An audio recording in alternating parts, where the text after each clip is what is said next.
नमस्कार दोस्तों, आज हम आपको 30 मार्च 2024 सुबह के मुख्य समाचार प्रस्तुत करेंगे।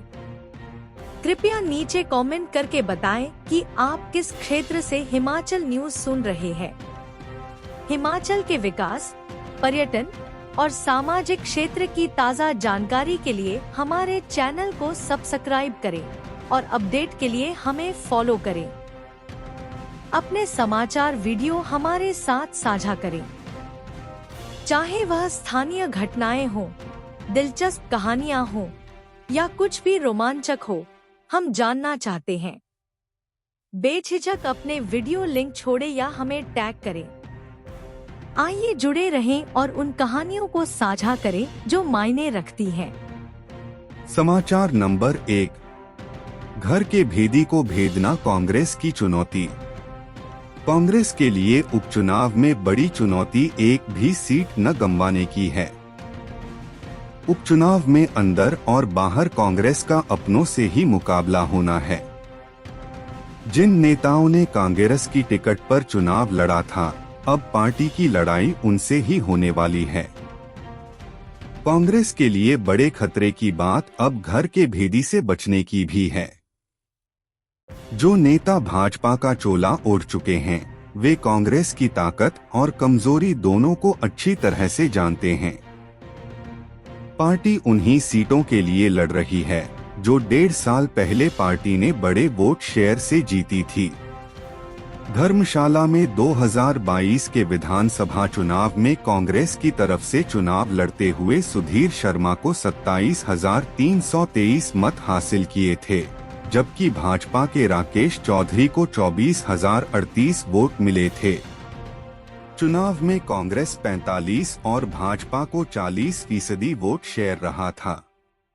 लाहौल स्पीति में कांग्रेस की टिकट पर रवि ठाकुर 9,948 और उस समय भाजपा के पूर्व मंत्री रामलाल मार्कंडेय को 8,332 वोट हासिल हुए थे।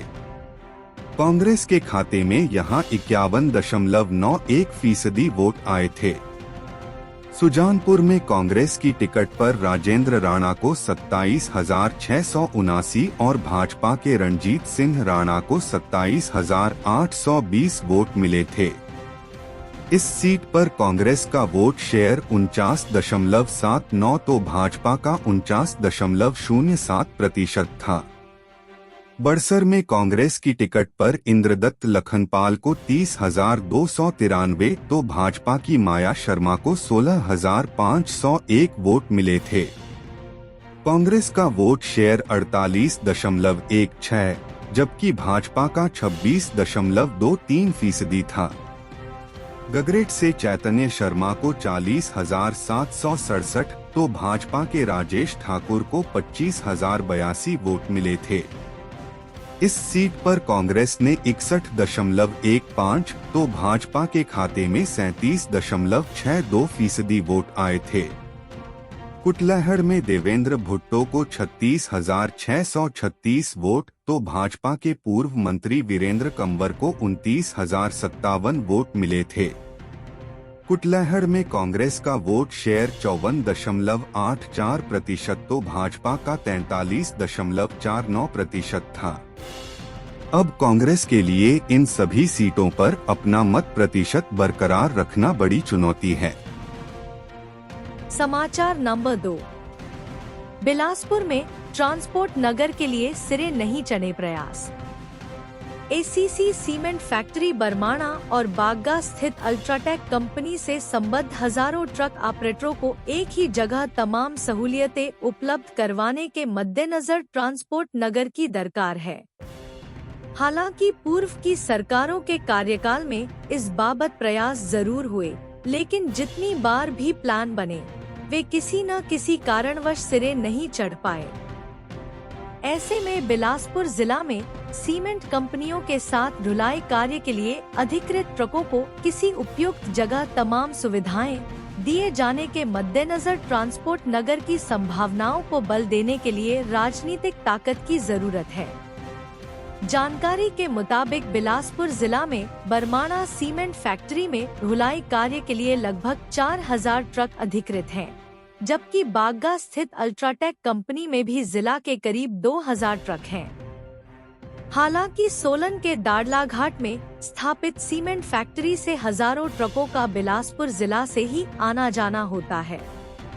ऐसे में ट्रकों को रिपेयर समेत अन्य तकनीकी कार्यों के लिए मनी माजरा, चंडीगढ़ सहित अन्य जगहों का रुख करना पड़ता है।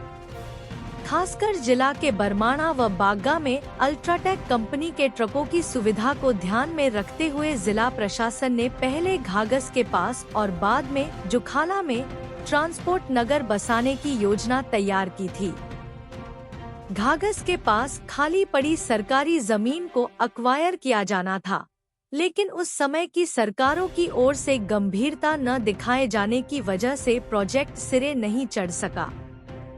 इसके बाद जुखाला में डाइट के पास 800 से 900 बीघा जमीन को ट्रांसपोर्ट नगर के लिए चिन्हित किया गया।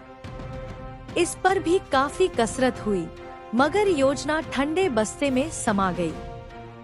ट्रांसपोर्ट नगर बसने से प्रत्यक्ष तौर पर न केवल जिला के पढ़े लिखे बेरोजगार विभिन्न ट्रेड में ITI पास आउट अभ्यर्थियों के लिए रोजगार के अवसर सृजित होंगे। तत्कालीन उपायुक्त की ओर से प्रयास शुरू हुए थे और जमीन चयन के लिए भी प्रोसेस स्टार्ट हुआ, मगर बाद में यह योजना धरी की धरी रह गई।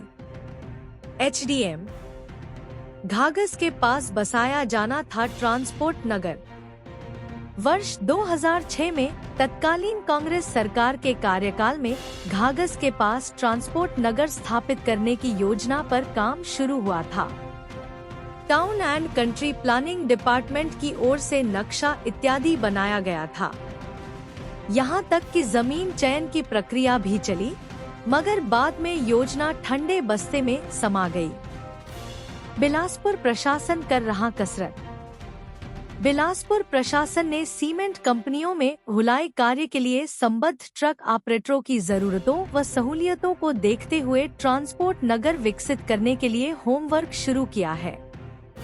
सीमेंट कंपनियों के नजदीक ही कोई उपयुक्त साइट देखी जा रही है। साइट उपलब्ध होने के बाद अगली कार्य योजना को अंतिम रूप दिया जा सकेगा। समाचार नंबर 3।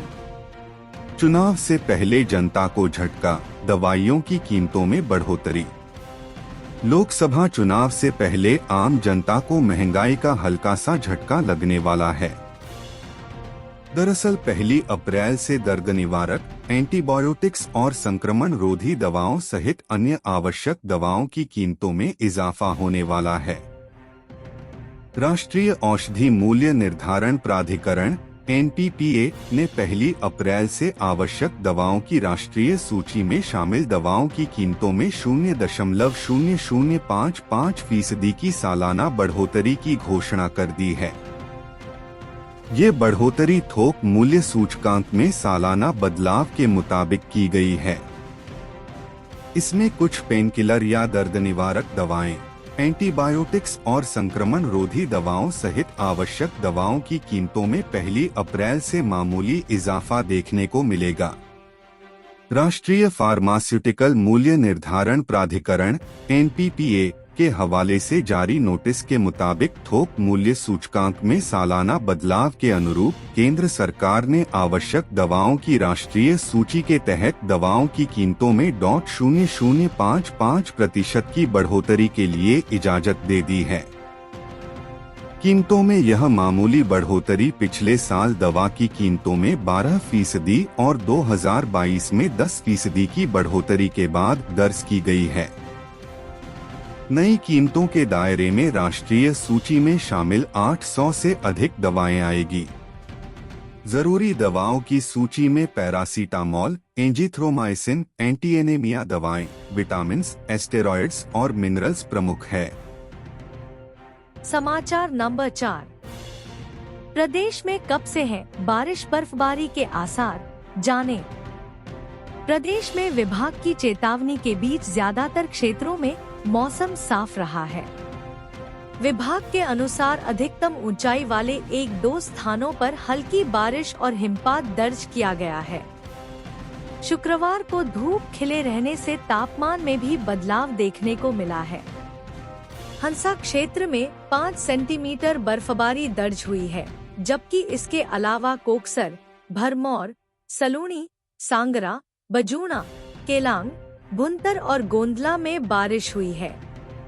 मौसम विभाग ने आगामी 48 घंटे के तक मौसम के खराब रहने की संभावना जताई है। इस दौरान मैदानी इलाकों में तेज हवाओं के चलने और गर्जना के साथ भारी बारिश की चेतावनी दी है।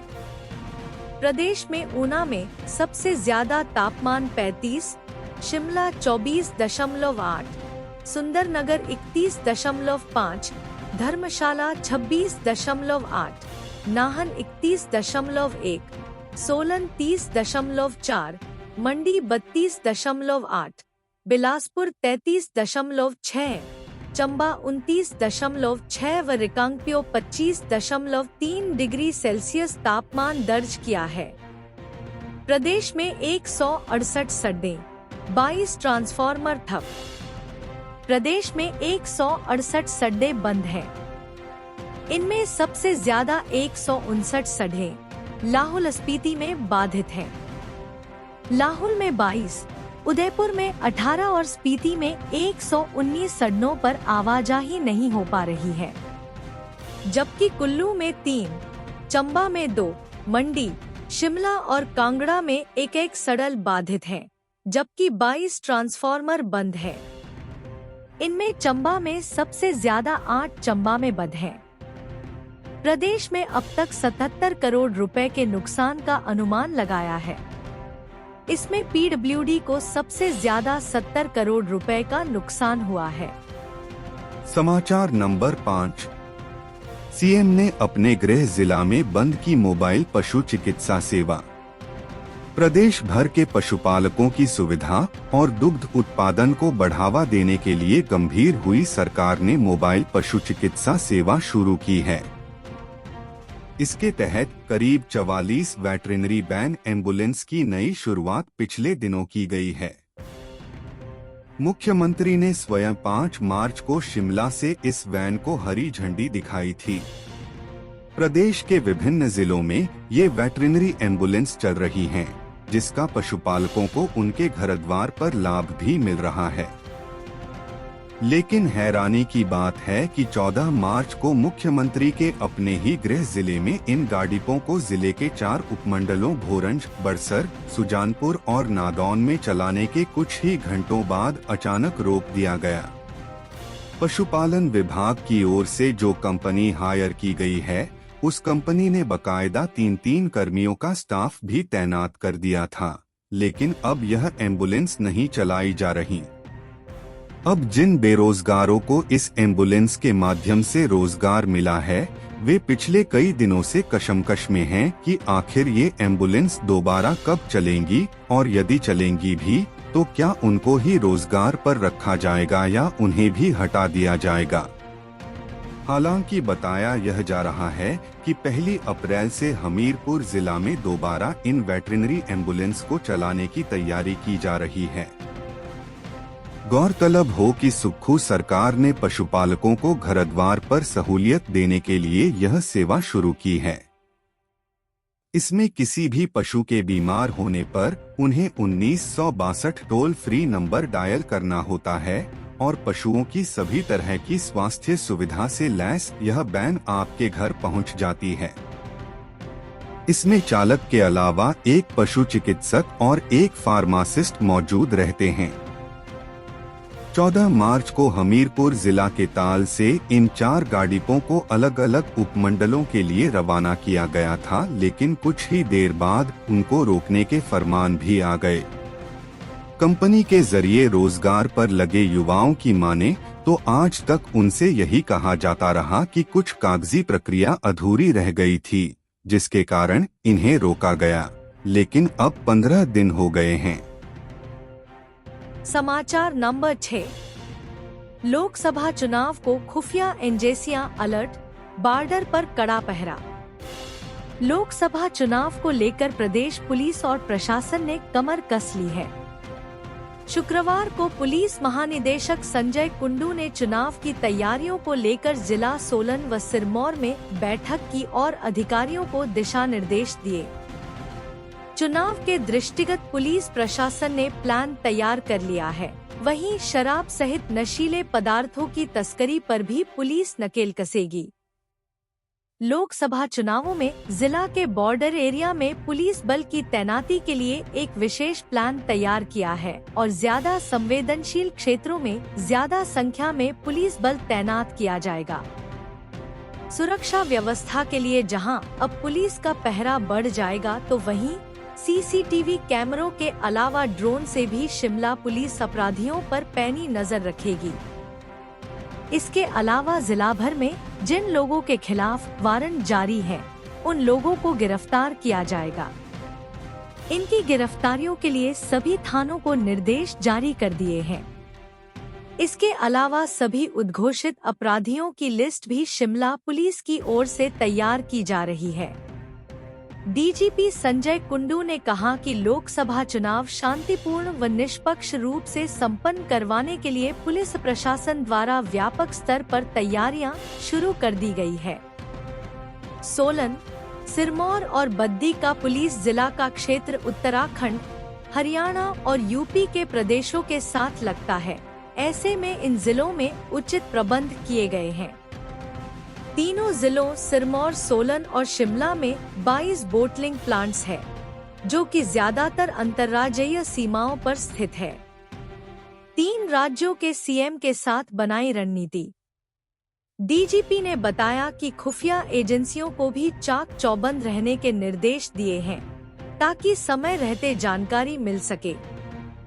चुनाव करवाना एक चुनौती है, लेकिन हम इसके लिए पूरी तरह से तैयार हैं। लगातार बॉर्डर निगरानी को लेकर बैठक की जा रही है, जिसमें अब तक उत्तराखंड, यूपी और हरियाणा के सीएस के साथ बैठक की जा चुकी है, ताकि बॉर्डरों पर नजर रखी जाए। प्रदेश की सीमाओं पर बढ़ाया पुलिस का पहरा।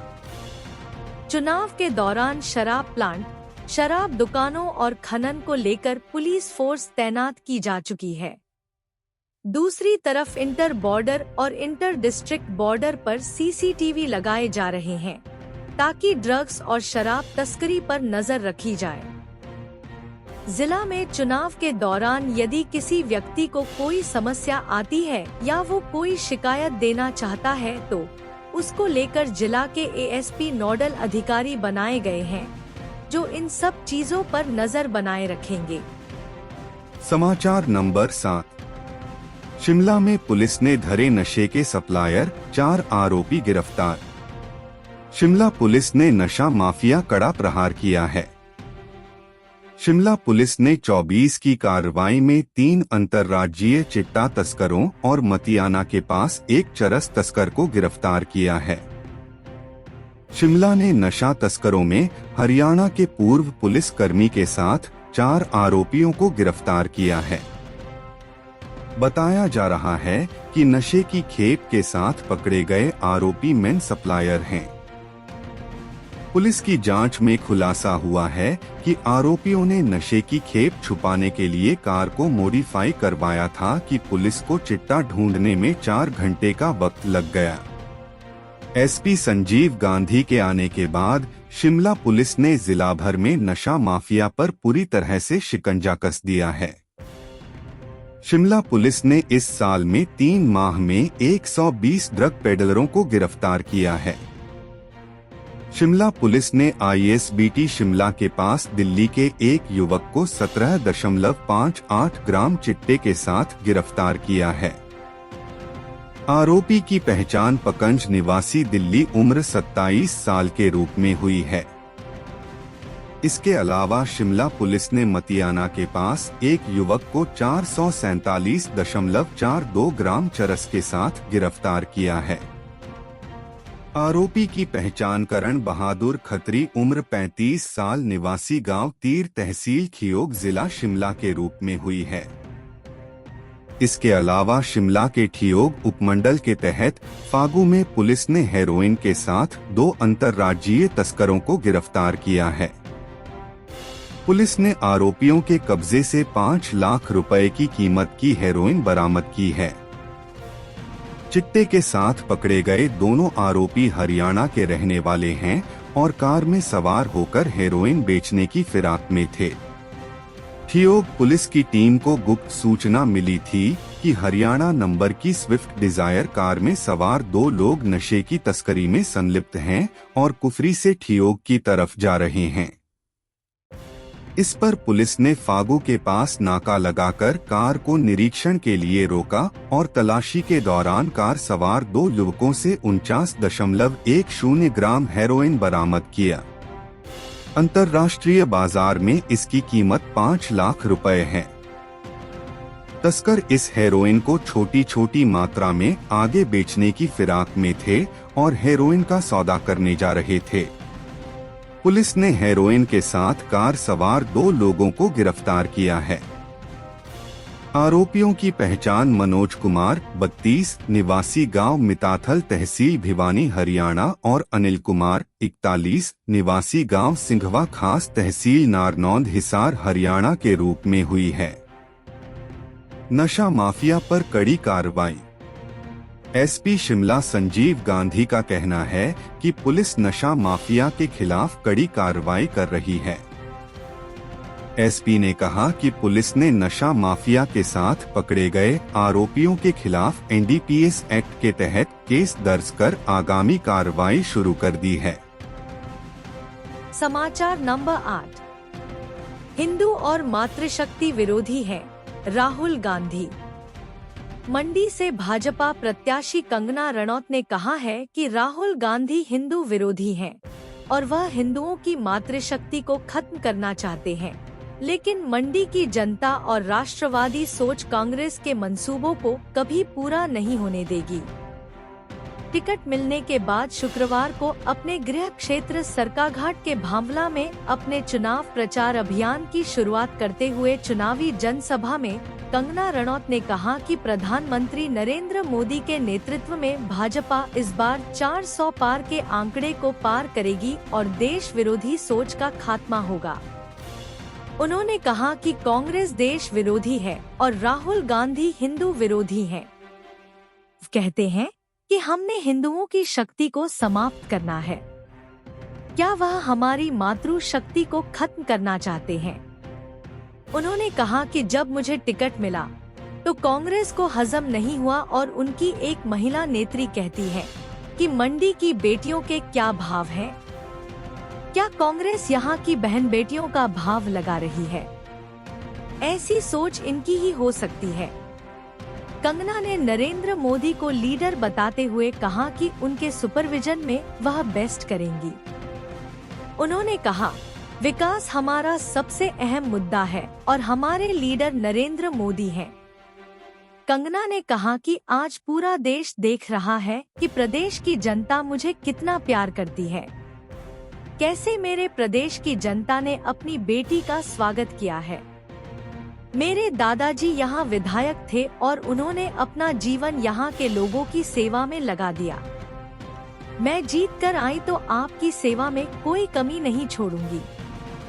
इस दौरान उनके साथ सरकाघाट के विधायक दिलीप ठाकुर और अन्य भाजपा पदाधिकारी भी उपस्थित रहे। कंगना रनौत ने लगाए जय श्री राम के नारे। कंगना ने यहां मंड्याली में अपनी बात रखते हुए सबको खूब अपनी ओर आकर्षित किया। इस दौरान उन्होंने खुद जय श्री राम और नरेंद्र मोदी जिंदाबाद के नारे लगाए और लोगों से समर्थन की अपील भी की। मैं कोई स्टार नहीं, आपकी बेटी बहन हूँ। मैं कोई हीरोइन या स्टार नहीं, मैं आपकी बहन और बेटी हूँ और आप सब मेरा परिवार हो। कंगना ने कहा कि मुंबई में मैंने काम किया है, लेकिन मेरी जन्मभूमि मंडी है और मैं यहाँ आप सबकी सेवा करने के लिए आई हूँ। नरेंद्र मोदी और जयराम एक साथ लेंगे शपथ। कंगना ने कहा कि एक तरफ जहां नरेंद्र मोदी तीसरी बार देश के प्रधानमंत्री पद की शपथ ले रहे होंगे, तो दूसरी ओर हिमाचल में जयराम ठाकुर मुख्यमंत्री पद की शपथ लेंगे। प्रदेश की कांग्रेस सरकार से कोई खुश नहीं है। स्वागत के लिए पहुंचे कर्नल इंद्र सिंह। कंगना रनौत के स्वागत को सरकाघाट के पूर्व विधायक एवं भाजपा से नाराज चल रहे कर्नल इंद्र सिंह भी कंगना के स्वागत को पहुंचे, लेकिन गाड़ी से बाहर नहीं निकले। उन्होंने अपनी कार में बैठकर ही कंगना का अभिनंदन किया। मंड्याली बोली से सबका मन मोह गई कंगना रनौत। मेरे ऐथी सब चाचे ताऊ, भाई भाभिया, मामे मामिया, बुआ बुबू, बहनिया लगाए। एहड़ा नी सोचना, भई कंगना हीरोइन ही आसा ऐसा कने किया मिलना। हाउ ता तुसारी है बेटी ही है। ये शब्द लोकसभा क्षेत्र मंडी की प्रत्याशी कंगना रनौत ने अपने घर भांवला पहुंचने पर भारी जन सैलाब को संबोधित करते हुए कहे। लोकसभा क्षेत्र मंडी की प्रत्याशी कंगना का शुक्रवार को सरकाघाट पहुंचने पर भारी जन सैलाब ने अनेक स्थानों पर गर्मजोशी से स्वागत किया। लोगों ने मंडी के प्रवेश द्वार बनोहा से कंगना के घर भांवला तक जगह जगह स्वागत किया। इस दौरान कंगना ने भी मंड्याली भाषा में संबोधन कर सबका मन मोह लिया। उन्होंने मुंबई फिल्म इंडस्ट्री में काम करने पर कहा कि कोई भी व्यक्ति अगर कहीं नौकरी करता है तो वह वहां का नहीं हो जाता है। उसकी जन्मभूमि तो हमेशा वही रहती है जहां उसने जन्म लिया है। मंडी मेरी जन्मभूमि है और मैं आप सबकी सेवा के लिए यहां आई हूं। समाचार नंबर 9। सीट पर कब्जे को नेताओं की घर वापसी। 2019 के लोकसभा चुनावों में कांगड़ा संसदीय सीट से भाजपा के उम्मीदवार किशन कपूर ने रिकॉर्ड तोड़ जीत हासिल की थी। इस बार चुनावों में भाजपा ने अपना उम्मीदवार बदला है और किशन कपूर की जगह राजीव भारद्वाज को मैदान में उतारा है। कांग्रेस ने अभी तक अपने उम्मीदवार के नाम की घोषणा नहीं की है। हालांकि अपना हाथ मजबूत करने के लिए कांग्रेस ने विधानसभा चुनावों में रूठे नेताओं की घर वापसी शुरू कर दी है। जानकारी के अनुसार जो पैनल कांग्रेस की तरफ से आलाकमान को भेजा गया है, उसमें पूर्व मंत्री व डलहौजी की पूर्व विधायक आशा कुमारी के साथ सुलाह से युवा नेता संजय चौहान का नाम भी शामिल है। हालांकि टिकट की दौड़ में आशा इस समय सबसे आगे है, क्योंकि उनकी पहचान उनके लिए मददगार बन रही है। विधानसभा चुनावों में संगठनात्मक जिला पालमपुर के तहत आती 4 सीटों में से सुलाह की एकमात्र सीट थी, जहां कांग्रेस को हार का सामना करना पड़ा था। यहां से पूर्व विधायक जगजीवन पाल का टिकट काटकर जगदीश सिपिया को दिया गया था। जगजीवन पाल ने आजाद उम्मीदवार के तौर पर चुनाव लड़ते हुए करीब 29,558 वोट हासिल किए थे और कांग्रेस के उम्मीदवार को तीसरे स्थान पर धकेल दिया था। पार्टी विरोधी गतिविधियों के चलते जगजीवन पाल को कांग्रेस से बाहर कर दिया गया था। लोकसभा चुनावों के मद्देनजर अब विधानसभा चुनावों में बाहर किए गए नेताओं की घर वापसी का दौर शुरू हो गया है। इस कड़ी में सुलाह से कांग्रेस के वरिष्ठ नेता जगजीवन पाल कांग्रेस में वापस आ गए हैं। चुनावों में लाभदायक हो सकता है कदम। जगजीवन पाल की कांग्रेस की वापसी कांग्रेस उम्मीदवार के लिए कितनी फायदेमंद रहती है, यह तो चुनावों में ही साबित हो पाएगा, लेकिन आजाद उम्मीदवार के तौर पर करीब 29,558 वोट खींचकर जगजीवन पाल क्षेत्र में अपनी पकड़ का प्रमाण गत विधानसभा चुनावों में दे चुके हैं। कांग्रेस का यह कदम लोकसभा चुनावों में लाभदायक साबित हो सकता है। वहीं अगले विधानसभा चुनावों में भी पार्टी को फायदा पहुंचा सकता है। समाचार नंबर 10। कांग्रेस के टिकटों पर टिकी सबकी नजर, यहाँ सबसे ज्यादा हलचल। कुछ समय पहले तक प्रदेश में लोकसभा चुनावों को लेकर हर ओर चर्चा हो रही थी, लेकिन अब जनता का पूरा ध्यान 6 सीटों पर होने वाले उपचुनाव पर है। भाजपा ने तो कांग्रेस से आए बागी नेताओं को टिकट देकर अपने पत्ते खोल दिए हैं, लेकिन इस सारे घटनाक्रम से खफा भाजपा के अपने नेता अब टिकट की आस में कांग्रेस में जाने का प्लान बना रहे हैं। दूसरी तरफ कांग्रेस संगठन भाजपा से आने वाले नेताओं की बजाय अपने की पुराने कार्यकर्ताओं को टिकट देने की पैरवी कर रहा है। बताया जा रहा है कि भाजपा से छिटके नेताओं को मंजूर करने के लिए संगठन तैयार नहीं है। भाजपा नेताओं को स्वीकार करने से पहले कांग्रेस संगठन में ऐसी लिस्टें बन चुकी हैं, जिनमें गैरों से पहले अपनों को टिकट की पैरवी की जा रही है। शुरुआत लाहौल स्पीति से करें तो यहाँ भले ही भाजपा के खाते से पूर्व मंत्री रामलाल मार्कंडेय पार्टी छोड़कर चुनाव लड़े का ऐलान कर चुके हों और कांग्रेस संगठन के साथ उनकी बैठकों का दौर भी शुरू हो गया हो, लेकिन लाहौल स्पीति में कांग्रेस संगठन अपने नेताओं की पैरवी भी कर रहा है। धर्मशाला में दावेदारों की लिस्ट। धर्मशाला में सुधीर शर्मा की बगावत के बाद राकेश चौधरी का रास्ता रोकने की तैयारी चल रही है। कांग्रेस संगठन से यहां भी लंबी लिस्ट संभावित उम्मीदवारों की तैयार की गई है। इस लिस्ट में पूर्व मेयर देवेंद्र जग्गी, पूर्व प्रत्याशी विजय इंद्रकरण और पूर्व ब्लॉक अध्यक्ष राजेश कपूर सहित कई दूसरे नेता अपनी अपनी दावेदारी पेश कर चुके हैं। अब सभी को हाईकमान के फैसले का इंतजार है। सुजानपुर बड़सर के हालात। सुजानपुर में कांग्रेस ने राजेंद्र राणा के विकल्प की तलाश तेज कर दी है।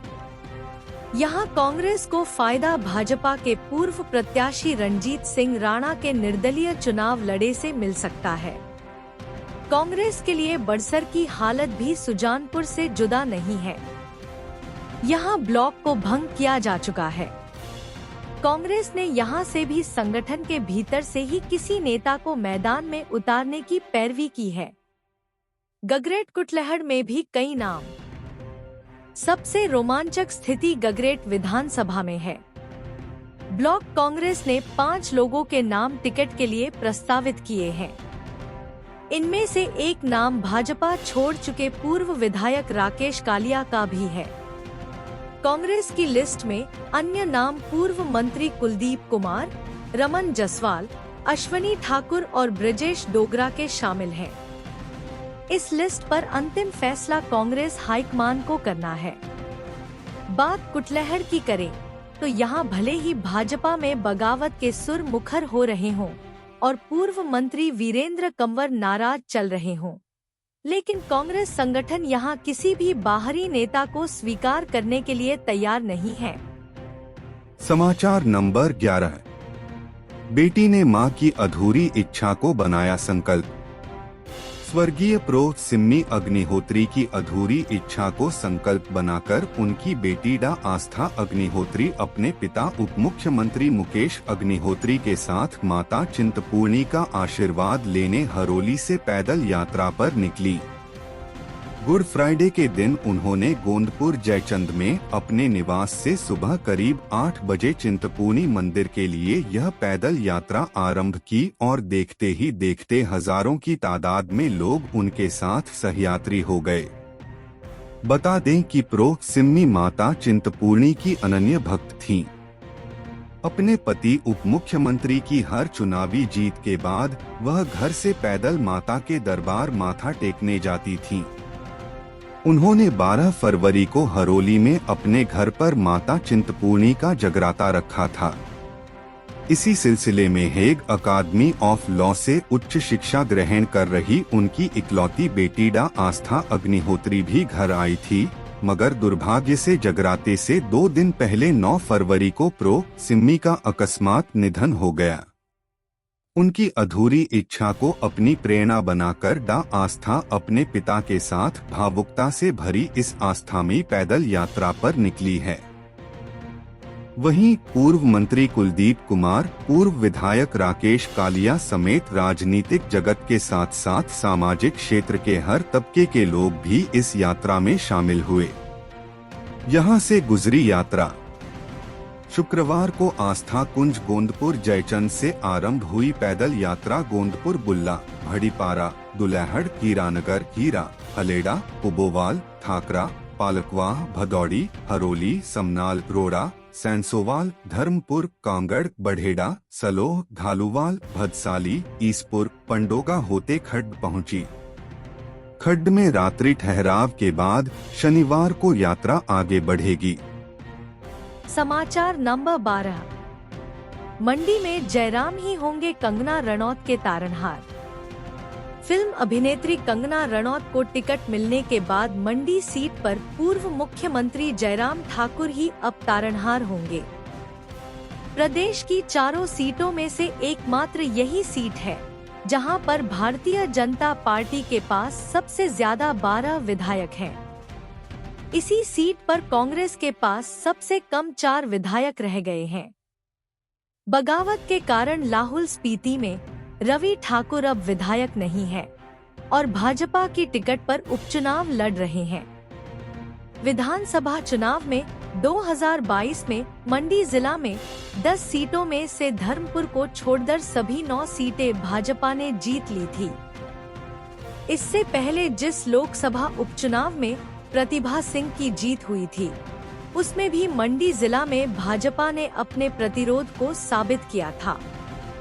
इसलिए यदि इस बार पहले ही चुनाव में कंगना रनौत को जीत हासिल करनी है तो सबसे ज्यादा जिम्मेदारी नेता प्रतिपक्ष जयराम ठाकुर पर है।